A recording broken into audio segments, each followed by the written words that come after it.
À 19h47, Astou était encore seul dans le bureau. Les lumières de l'étage s'étaient éteintes une à une. Sur son écran, il restait 3 dossiers urgents. Sur son téléphone, un message de sa fille. « Maman, tu rentres quand ?» Astou regarda l'heure, puis soupira. Elle travaillait ici depuis 4 ans. Elle connaissait les clients, les dossiers, les urgences, les erreurs à réparer. Et pourtant, le lendemain matin, elle allait découvrir que son collègue, arrivé 2 ans après elle, gagnait presque 2 fois son salaire.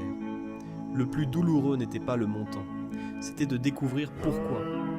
Ensuite, on révèle que le collègue Yassine est apprécié par la direction parce qu'il sait se mettre en avant, alors qu'Astou accomplit discrètement l'essentiel du travail. Puis viennent les premiers rebondissements. Astou découvre par hasard une fiche de rémunération laissée sur une imprimante. Elle vérifie. Elle croit d'abord à une erreur. Puis elle comprend que ce n'est pas une erreur. Son collègue gagne presque 2 fois plus qu'elle. Le lendemain, elle demande un entretien à son supérieur. Il lui répond calmement. « Astou, il ne faut pas comparer les salaires. Chacun a sa valeur. » Elle reste silencieuse, parce qu'elle sait exactement ce qu'elle vaut. Quelques jours plus tard, un client félicite publiquement Astou pour un dossier qu'elle a entièrement préparé. Son directeur remercie Yassine. Astou ne dit rien, mais cette fois, quelque chose se brise. Puis arrive le véritable coup de théâtre.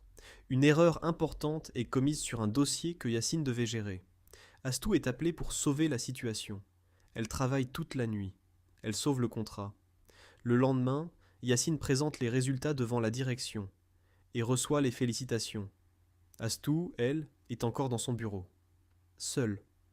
Puis son téléphone sonne. C'est son supérieur. Il lui annonce qu'elle aura désormais davantage de responsabilités, mais aucune augmentation. Cette phrase devient le point de bascule. Astou comprend qu'on ne lui demande plus seulement de travailler. On lui demande de continuer à accepter. Et cette fois, elle décide de ne plus accepter.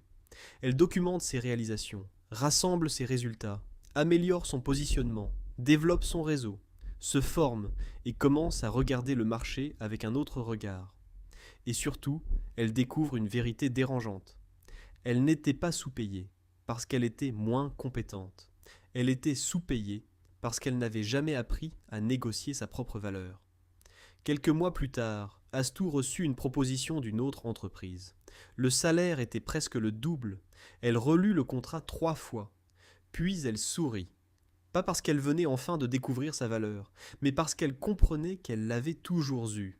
Elle avait simplement passé trop longtemps à attendre que quelqu'un d'autre la reconnaisse. Et parfois, dans une carrière, le plus grand danger n'est pas d'être sous-estimé par les autres, c'est de finir par se sous-estimer soi-même. Cette histoire vous est racontée par coach Oumar Sy. Parce qu'une carrière ne se résume pas au poste que l'on occupe. Elle se construit aussi dans la manière dont nous apprenons à défendre notre valeur, à négocier notre place, et lorsque cela devient nécessaire, à avoir le courage de changer de table,